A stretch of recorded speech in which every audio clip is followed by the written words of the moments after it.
The incredible Jim Kwik! The founder of Kwik Learning, Mr. Jim Kwik is in this house! Teacher came to my defense. She pointed me for the whole class and said, leave that kid alone. That's the boy with the broken brain. I want you to know your brain. I want you to love your brain. You're like, oh, I stopped playing because I grew older. Well, maybe you grew older because you stopped playing. Racket sports actually been shown to increase your longevity. Jim did say you guys played ping pong, but he did not say who won. Well, it's pretty clear who won.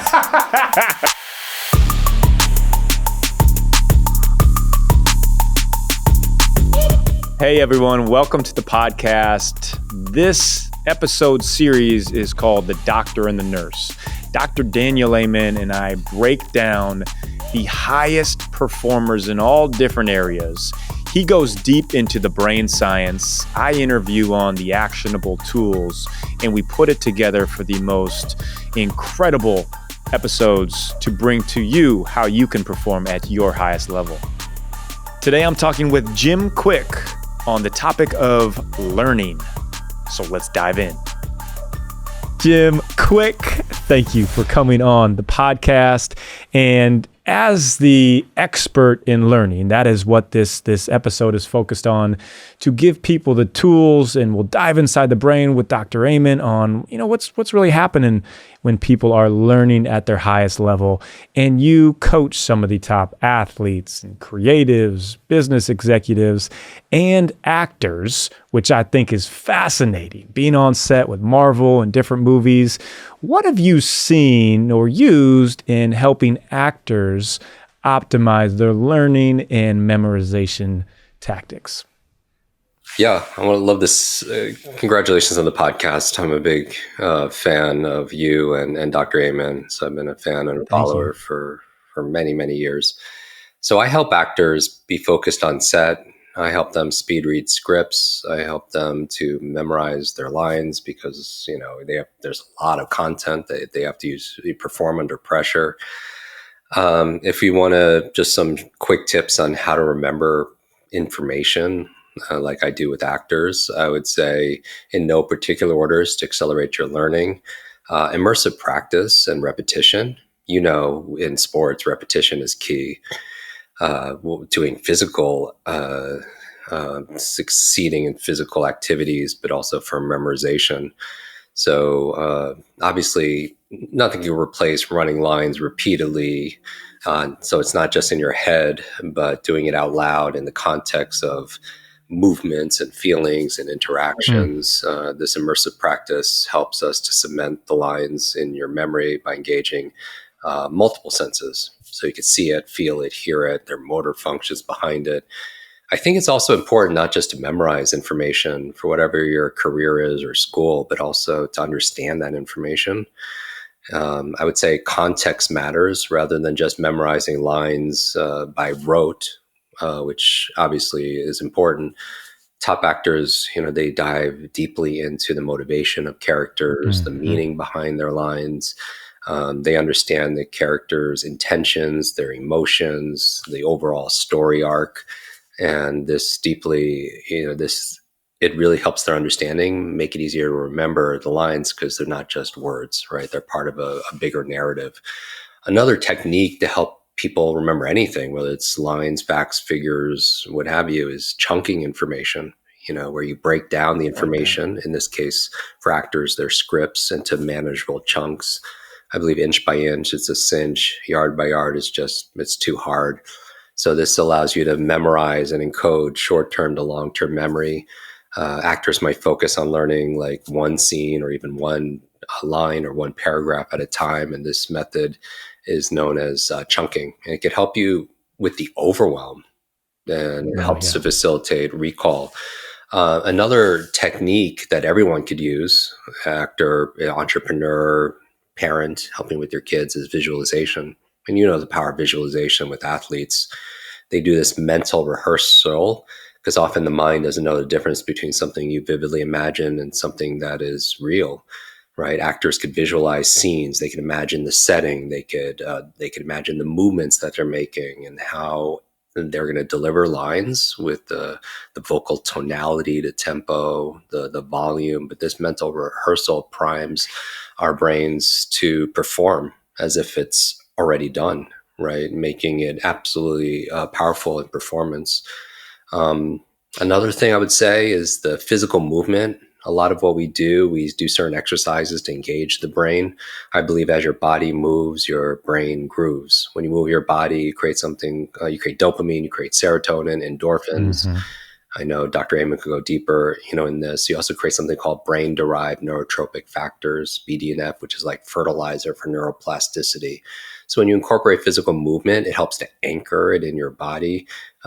Actors often learn their lines while moving around set. Even if we listen to an audiobook or, you listen to your podcast, my podcast, and you're doing something rhythmic, like maybe you're on an elliptical or you're going for a brisk walk, you'll actually understand the information better and you'll retain the information better. So kinesthetic learning helps to link lines to specific movements and gestures.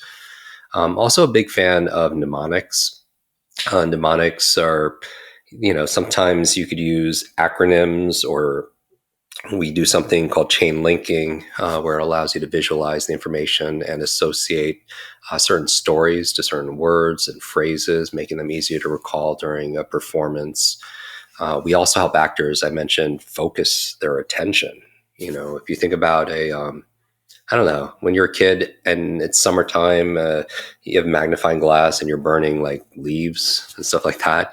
You notice that point that's doing the burning is very sharp, it's very bright. And it's interesting the words we choose to use. When we call somebody bright or we call them sharp, we're implying that they're smart or they're very intelligent, but maybe they're not more intelligent. Maybe they're just better focused, right? That's the power of focus. And so when memorizing information, whether it's lines or something else, by focusing, it eliminates distractions, creates an environment that's very conducive to deep concentration. So we teach a number of techniques to help people to focus on set. And I would say the last one is maybe collaboration. Using some kind of feedback loop. Learning doesn't have to be solo; it can be social. Often, when we have somebody to read lines with, a learning buddy, or if you're reading, you're in a book club. The feedback, the discussions allow you to see things from different perspectives, and it could deepen your understanding, which also aids in retention. And then all the things that you could do for a better brain that and Dr. Amen teach. I like say, take your meds RX, and I don't mean pharmaceutical. For me, M is meditation. You have to disconnect to reconnect. Your brain's not meant to go full force and full speed. Sometimes when you give your brain a little time, it allows it to integrate, what you've learned. The E is in meds RX is exercise. I already said, as your body moves, your brain grooves. The D is diet. Whole area of science I write about in Limitless, neuronutrition, that your brain is only 2% of your body mass, but requires 20% of the nutrients. And some of those nutrients, it's an energy hog. It uses a lot of the calories, a lot of the oxygen. And some of those key nutrients are different for the brain than they are for the rest of your body. And so what you eat matters, especially for your gray matter. So that's a D. The S in meds RX is sleep. And that's kind of obvious. When you don't get a good night's sleep, how's your brain working the next day? How's your focus? How's your mental energy? How's your ability to solve problems? How's your ability to do that deep work? How's your memory, right? When you sleep, a few things happen, especially for the brain. Number one, you consolidate short to long-term memory. So if you have long-term memory issues, maybe do a sleep study, which a doctor could prescribe. You can now do it from the comfort of your own home. You don't have to go to a sleep clinic. When you sleep, it's like the sewage system in your brain kicks in. You could clean out the beta amyloid plaque that could lead to brain aging challenges. This is something I'm very passionate about. Wow. I lost my grandmother to Alzheimer's when I was 7, and that was only 2 years after my brain injury. So many people know that when I was 5, I had an accident, head trauma, I had learning difficulties. I would have these migraines every day, poor focus, poor emotional regulation. It took me 3 years longer to learn how to read. When I was 9 years old, I remember I was being teased pretty harshly because I just didn't understand the lessons like the other kids. And teacher came to my defense. She pointed me from the whole class and said, "Leave that kid alone. That's the boy with the broken brain." And that really messed with my identity, my self-esteem, my self-worth. And, that label became my limit. But going back to sleep, with Limitless, we're very fortunate. We've sold a couple million copies since the book came out in 2020, and we donate all the proceeds to build schools for children who don't have access in Ghana, Guatemala, Kenya, and also to fund Alzheimer's research for women. Women are twice as likely to experience Alzheimer's than men, in memory of my grandmother. But sleep is very, very critical. And then the R is relationships. Having fellowship.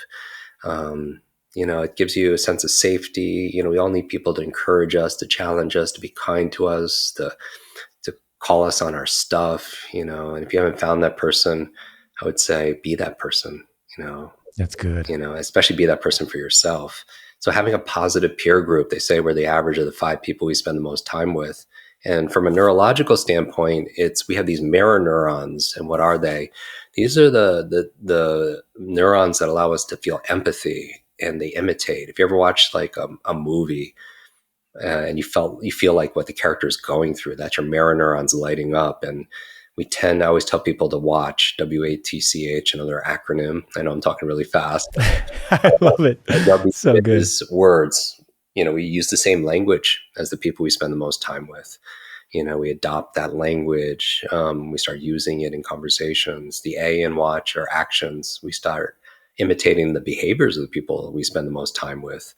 The T are our thoughts. We start thinking the same way as the people we spend time with, which is interesting because our world is a reflection of our thinking. The C is in watch is character. We tend to have the same moral compass, the same level of integrity and standards as the people we spend most time with. And then the H in watch are habits. I believe first you create your habits, and your habits create you.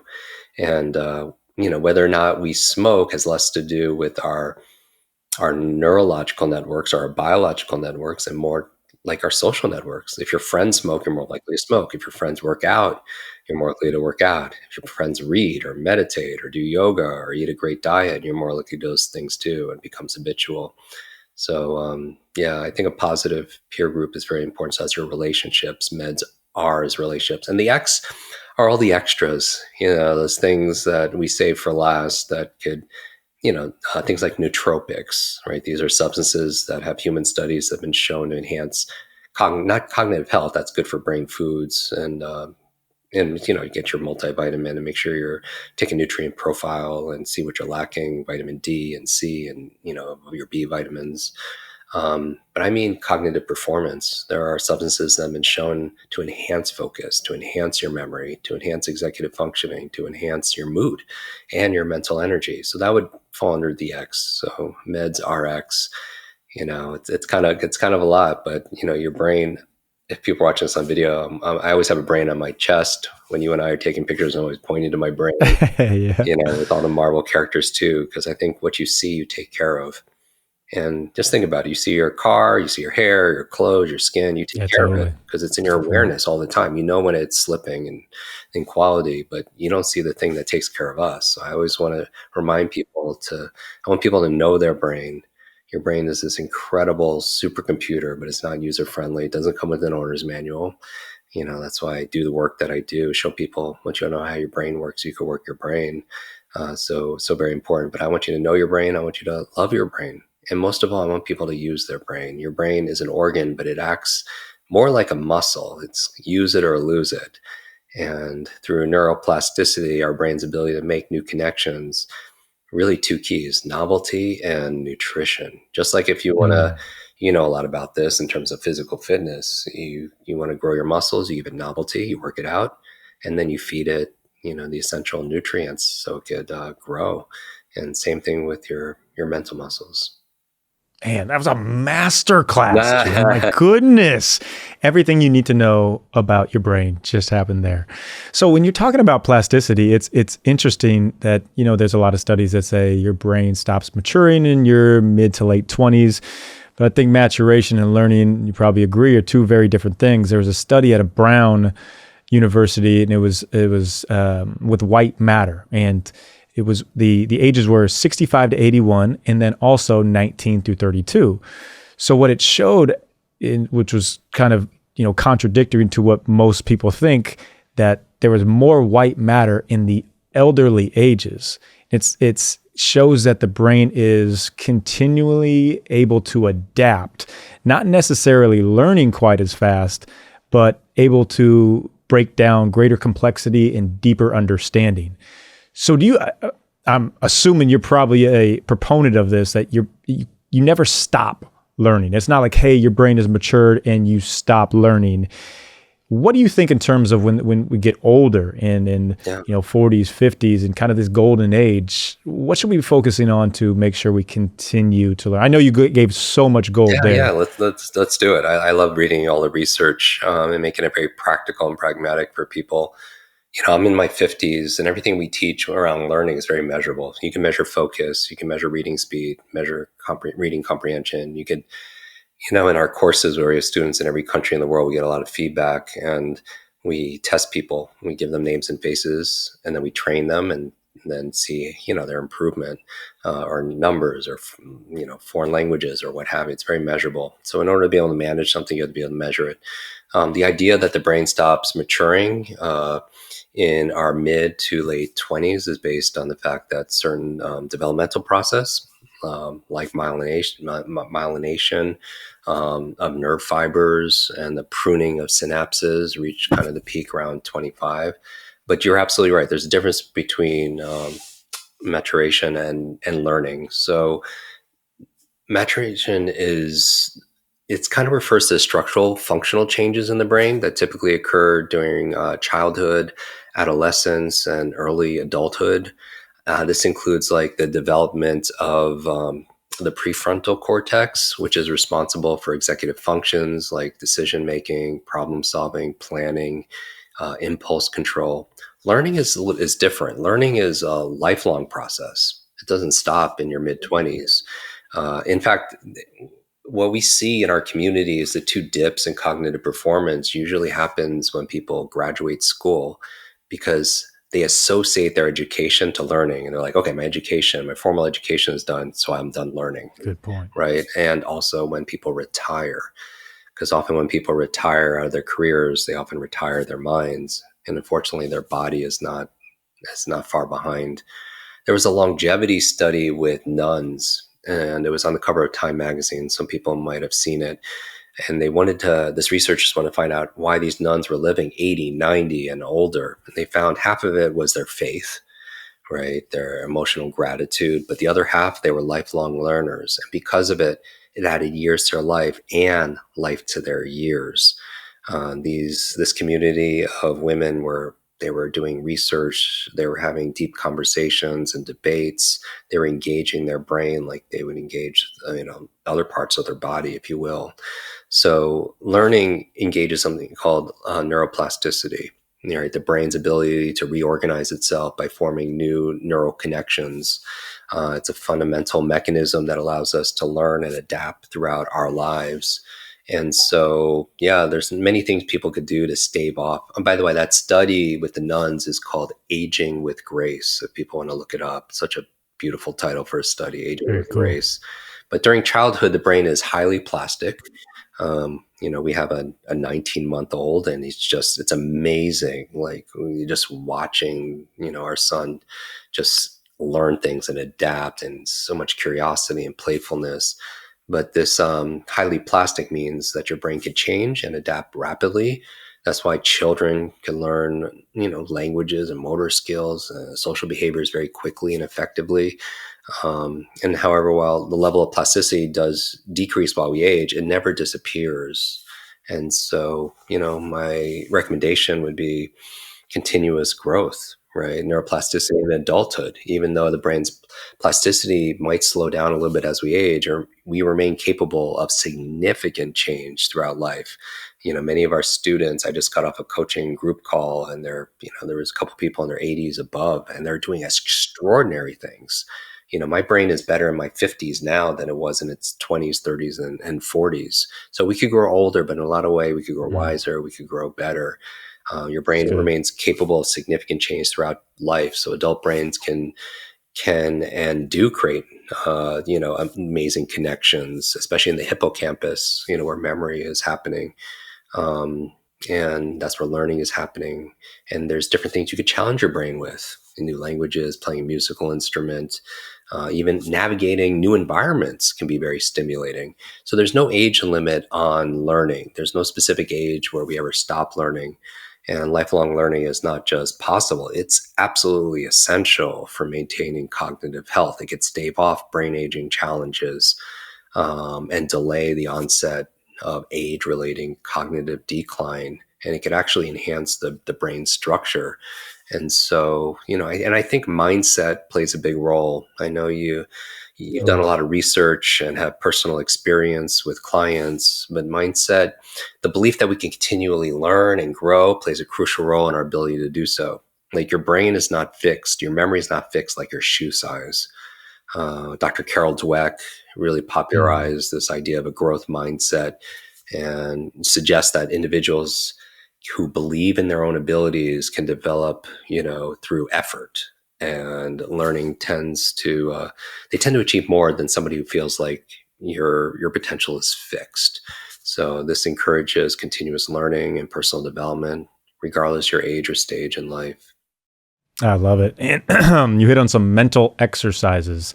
Like Dr. Amon's really big on playing ping pong. You talked about a musical instrument, doing a puzzle, these type of things that are challenging, not too crazy challenging it, but like a 3 or 4% over what you're normally doing. And I love that you talked about the plasticity of a kid, 19-month-old, your son. And what are some type of things, if you can just give the audience maybe like 1 or 2 things, because there was you probably heard of this 93 study by Francis Rauscher, I think it was, the Mozart effect, where they played the Mozart music, and apparently it only lasts for like 15 minutes where it helps, but then it created like a multi-million-dollar business of people playing Mozart for their babies, which is totally off the mark. But what can you do for a kid when their brain is the plasticity is at a high level through those early development ages?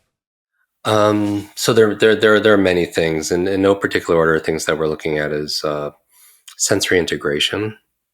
So motor skills help babies to learn and develop. That's why crawling is so important. Those cross laterals to develop your brain, left and right brain communication. So it's through movement. The primary reason we have a brain is to control our movement. And as I mentioned, as your body moves, your brain grooves. So, children, getting them to move, and just even watching my son, months ago, learning how to walk, and now he's running and climbing and handling objects. So movement is really key for cognitive development. Getting them to explore, allowing them to explore, aids in their spatial intelligence, their spatial awareness, allows them to understand problem solving, right, in this 3-dimensional world, understanding cause and effect, that if they do this, there's a result that comes, from that. I would also say something that could be better in traditional education is social emotional intelligence. So I think that's very important. We are social, emotional creatures, so I think that's important to encourage, as much as possible. Having emotional regulation is so very important, also as well. I mean, so like everything I'm talking about, the practical things are like, uh, tummy time, right? Giving children tummy time, while they're awake and supervised, it strengthens their neck, their back, their arm muscles, which is really essential for crawling, for eventually walking. So encouraging that. Dance and music, I feel like I agree with Dr. Amen, and I played many rounds of table tennis with him. He speaks at our annual Brain Power Conference, and we always have a ping pong table there for him and I to challenge, a lot of the attendees. Racket sports actually been shown to increase your longevity, help you to live longer, and your brain to develop. I think it's definitely one of my favorites. Dance, amazing. Latin dance, ballroom dancing, martial arts, anything where you're getting your mind into your body. So even with children, playing music, inspiring them to be able to move, gentle bouncing and swaying could be very soothing and also very stimulating to them also. And I think it's important, people do like baby yoga or baby massage. I think it's really important for people of all ages, children and others, to spend some time in nature. There's so many benefits Yeah, of being out in nature totally. for your brain. It reduces stress. Getting in the sunlight is very good for vitamin D. It's good for resetting your circadian rhythm to help you sleep better at night. So spending time, and we spend 90, the latest stat is we spend today about 95% of our time indoors. And so, I feel like it's so very important to get outside, and it's just, it's like a must for me. And our family, to walk the dogs, to be able to go for nice It's walks, great. to go for hikes. But nature, it can be very healing and grounding. Also, the fresh air. Sometimes when you're indoors all the time, the lighting is not the best. Maybe you have fluorescent lights, which is, your eyes are the only part of your brain that's outside of your skull, and probably the best. Indirect sunlight is amazing. And especially outside, because the windows could filter out certain spectrums of light also as well. But even indoor, stale air, and then there's these neurotoxins that are, they're invisible, right? Through Totally. candles and personal care products and Mm. perfumes and colognes and the off gassing from new furniture, new carpeting. I mean, all mold, all these things. So having a clean environment for your family, for your team is it all adds up. Everyone wants to know what's like the one thing. There's no one thing, but No, uh, totally. there's many different things. So I would say for children, create a stimulating environment, reading out loud to them, encouraging them. They could be exposed to hundreds of thousands of words. If you just read with them, each day, it could be so very important. Encouraging play. As adults, it's funny. Like somebody said the other day, because we get people to play games in our conferences and in person at trainings, and they're like, "Oh, I stopped playing because I grew older." And I was like, "Well, maybe you grew older because you stopped playing." There you go. Right? Totally. A child, like, even when or someone's learning to walk, I mean, he fell hundreds of times, but he didn't say like, "Okay, I'm not going to walk," right? But sometimes as adults, we take a salsa class, or Mm. we, try to learn a language. We don't want to look bad, and so we just stop. Encouraging a growth mindset with children also could be very important. And I even caught myself the other day, like, it was raining outside, and I was like, okay, and we always go outside to play. And I found myself saying to our son, not that he understands, but eventually he will, saying, "Oh no, today's a bad day because it's raining."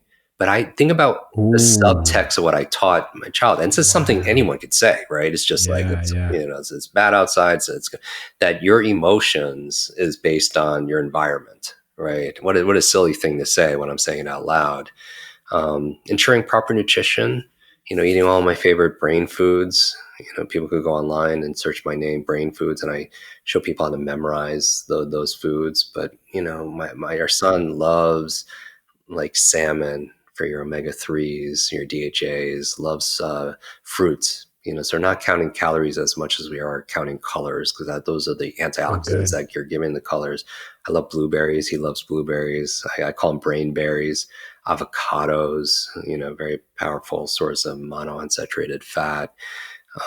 So it's, we'll even make like a brain power smoothie. We'll put a lot of these ingredients, dark chocolate, green leafy vegetables, blueberries, avocados, into a blender, and just make a brain power smoothie. Encouraging kids to ask a lot of questions. I feel like as adults, we stop asking a lot of questions, but they have a natural curiosity. Supporting their physical activities, promoting social interactions. So we have playtime, with family and cousins, and we go to this kind of ninja gym for him to just go around and spend time with kids, and creating a stable, safe environment, because a lot of us had some trauma growing up, and then Mm. trauma really is a trigger to want to be safe. And whereas if we don't go through it, then we're more towards growth and learning. But sometimes if we've had a lot of pain, then we want to just not experience that again, so we kind of pull in and don't try new things. So yeah, we Good. limit. And I also want to say Yeah. we limit screen time. I know it's not Yeah. easy. A lot of people use YouTube as like to help co-parents, and but I just feel like the brain, especially a child's brain that's still really forming, it really didn't it's not used to all those lights and sounds and all those colors. So exposure to screens, especially very young children, I feel like, there's other ways we could do it, but I understand also, sometimes it's tough with a crying child and you need to stop them at a restaurant or whatever. But, these are just some of the things I'm thinking about with kids. Yeah, and I can tell you're very passionate about it because you are an amazing father. You just gave an encyclopedia wealth of knowledge there. And just overall on the entire podcast is you make it very actionable and applicable to live a lifestyle of having a healthy brain, of this continuous, exhilarating journey of constant growth. And I think that's what makes life fun, right? You continue to learn, you're continuing to experience new things, but you hit on the principles and just doing it with community, movement, the right nutrition. You can get as basic as you want, you can get as granular as you want. And Jim, we're just super honored to have you on this podcast as a friend, as just a wealth of knowledge, man. And anything that we can, talk about for you before we jump off here. I know Limitless second edition. I'm pretty sure people know where to find. Just type in Jim Kwik. It's not hard to find you. I would challenge everyone to take a screenshot of this and, tag Nurse, tag Eamon, tag myself, and wherever you're consuming this right now. And I would ask people in that post to share one thing you're going to do for a better, brighter brain. Maybe it's a reminder of reading more. If people seen photos of me with Branson or Bill Gates or Elon or Oprah, people always want to know how we connected. We bonded over books. Reading is one of the best exercises for the brain. Reading is to your mind what exercise is to your body. And, if somebody has decades of experience, including the hosts of the show, and they put it into a book and you sit down and read that book in a few days, you can download decades into days. And that's such a big advantage. So whether it's your sleep or your brain diet, or some of the things we talked about earlier, maybe people could share it, because I think one of the best ways of learning something more rapidly is to teach it to somebody else. You take advantage of something in science called the explanation effect. When you learn with the intention of explaining to somebody else, you're just going to know that information, so much better and brighter. And, and then also, just like there's personalized medicine based on an assessment like a DNA test, or personalized nutrition based on like a microbiome test, we created a personalized learning assessment in 4 minutes, multiple choice, where you could see your dominant brain type. And we use animals. We use code CODE. C is a cheetah, which their dominant trait is action. Some people just learn to just act, right? The O is the owls, and they love logic. That's their dominant trait. They love facts and figures and data. The D are dolphins, and these are your creatives. That's their dominant trait. They have visions and they have passion behind. They're great problem solvers. And the E are your elephants, and their dominant trait is empathy. They have high levels of compassion and want people to feel seen and heard.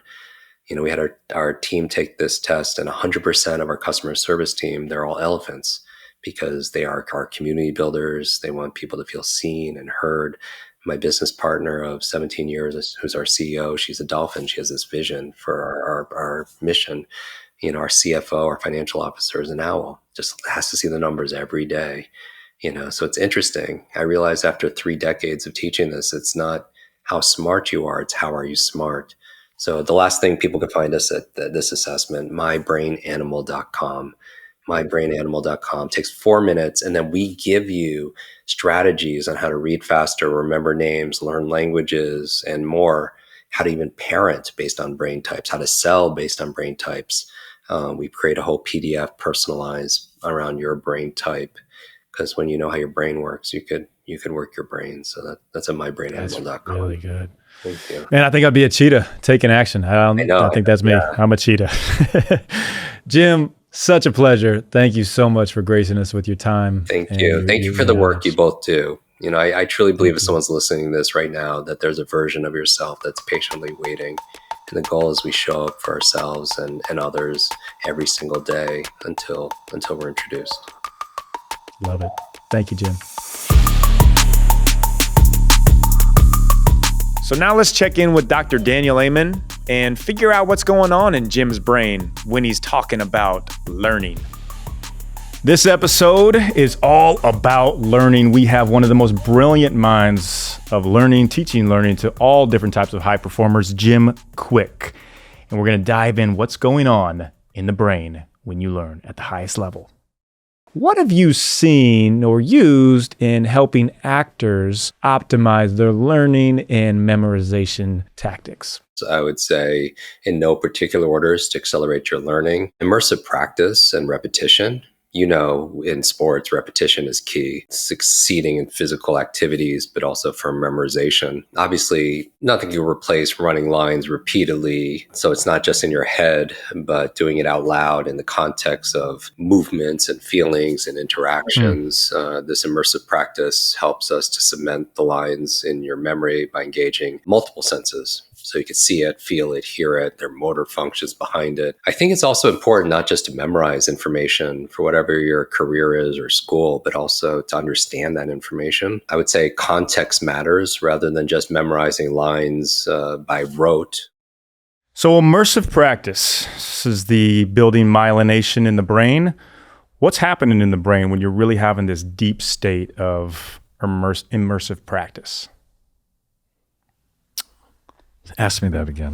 When you say immersive practice. So more like a deep practice, like the highest level of practice, not just going through the motions, but really focus, kind of like the flow state, essentially. And you're building the myelination, the muscle memory in your brain. What's activating this way? Jim's talking about movement mixed with obviously running your line. So a lot kind of like a formulaic way for the highest level of learning. Well, if you want the highest level of learning, you have to activate something called long-term potentiation, which is when you do something new, you don't do it very well because your brain doesn't know how to do it. Right. And it's not just repetition. It's not just practicing. It's perfect practice. And because if you practice over and over and over and you're not doing it quite right, that's what you're learning. You're learning how to do something not quite right. And so your brain will build that. And so initially, I think it's really important to do it in slow motion to really see each part of what you're trying to learn. And when Jim was talking about using multiple sensory inputs, I think that's awesome. Yeah. But too often people have trouble learning when they don't have the basics. And I often go, I wonder, like, I have this example. When I decided to go to medical school, I hadn't taken chemistry in 6 or 7 years because I had gone in the Army after high school. And so I just took in general chemistry and I had no idea what was going on. And so I dropped it and took dumbbell chemistry. Now, it wasn't called dumbbell chemistry, but that's what it was. It's like, if you're dumb, this is your chemistry class. And I had the best teacher. And I realized it wasn't that I was dumb. It's I didn't have the prerequisites. And too often people are afraid to say, okay, I'm confused. And going back and get the basics so important. And then put your brain obviously in a healing environment. There are a whole bunch of things that mess up myelin, right? Like not sleeping or alcohol or marijuana. They're not good for myelin production. And so if you want to do immersive learning, sleep the night before. I mean, it's like a huge strategy for high performance. It's not staying up late, right? I went to a Tony Robbins seminar and he's keeping people up till 3 a.m. I'm like, I'm not staying up because I want to learn from him tomorrow. You know, let's walk on the coals during the day. Yeah. No, that's great. That's great. So in this clip, we're going to break down some healthy habits, the brain for kids in the transformative years of their life, younger years, 4 through age 10. And Jim's going to talk about some things that he does, and then we'll look deeper into the brain. What can you do for a kid when their brain is so, the plasticity is at a high level through those early development ages? So there are many things, and in no particular order. Things that we're looking at is sensory integration. Motor skills help babies to learn and develop. That's why crawling is so important. Those cross laterals to develop your brain, left and right brain communication. So it's through movement. The primary reason we have a brain is to control our movement. And as I mentioned, as your body moves, your brain grooves. So, children, getting them to move, and just even watching my son, months ago, learning how to walk, and now he's running and climbing and handling objects. So movement is really key for cognitive development, getting them to explore, allowing them to explore. Aids in their spatial intelligence, their spatial awareness, allows them to understand problem solving. So how different is a child's brain than an adult's brain? And what are some things you focus on when you work with kids from the ages 4 through 12, perhaps? So I actually published the world's largest study on imaging, 62,454 scans on how the brain changes. And little kids' brains are very busy. And it peaks about the age of 7, and then sort of this slow decline until about 25, and then it stays really stable. Well, what's that decline? It's their brains become myelinated. So myelination is so important. So it's a simple concept. Your nerve cells, and you have 100 billion of them, become wrapped with a white fatty substance called myelin. And it starts in the back of the brain. So when babies are about 2 months old, their occipital lobes, back of the brain that are involved in vision, become myelinated. And so when you smile at a baby, they smile back. And then very slowly from your occipital lobes to your parietal lobes, so kids can't play catch early on, but when they're like 3 or 4, they can start playing catch because their parietal lobes, which is involved in visual spatial awareness, become myelinated. And the prefrontal cortex, front part of your brain, is not fully myelinated until you're about 25 or 26. And if you disrupt that myelinization, you can disrupt the rest of their lives. So it's very important. And that's why the brain actually starts to calm down, because once the neurons are myelinated, they work 10 to 100 times faster. So if you put insulation on a copper wire, well, the electricity is now faster because it's not diffuse, right? It's more focused. And the other thing that happens is pruning, that the brain has this, if you don't use it, you lose it. And so for those tracks that aren't used, they basically get pruned, like a gardener would prune a rose bush, which is why it's important to expose kids to different kinds of activity. And physical activity is really important, which is why you shouldn't let them have screens until they're teenagers, because the screens focus them, and the thumb representation, because they use thumbs to manage the screens, the thumb representation in the brain is now larger, but it's not really what you need to be human. It's what you need if you're a monkey. So it's like, no, this is not a good thing. Probably not. And you want them outside, you want them playing, you want them exercising, because as Jim was saying, those coordination activities, crawling, running, riding a bike, are good for their cerebellar development. And the cerebellum is the Rodney Dangerfield part of the brain because it gets no respect.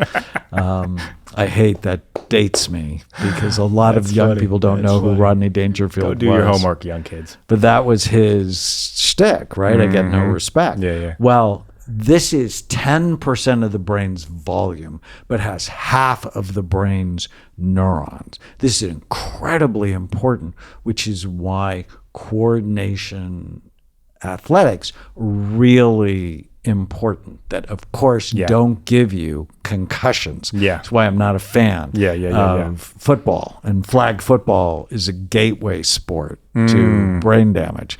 So I always say golf is good, tennis is terrific, table tennis is the world's best sport, pickleball, badminton, and people go, badminton. You should have seen it at the Olympics. Oh my gosh. So crazy. Wild. It's wild. Crazy good cerebellar activity. And the cerebellum's involved in learning. And so if you're doing things to turn off your cerebellum, you'll be less coordinated, but you're also going to have trouble learning. Now, Jim did say you guys played ping pong, but he did not say who won. Are you here to set the record straight? Well, it's pretty clear who won. I love it. Thank you so much for tuning in. I hope you enjoyed it. Took a lot away from it. There's plenty more where that came from, and you can find another episode right here. Come on, you can click it right here.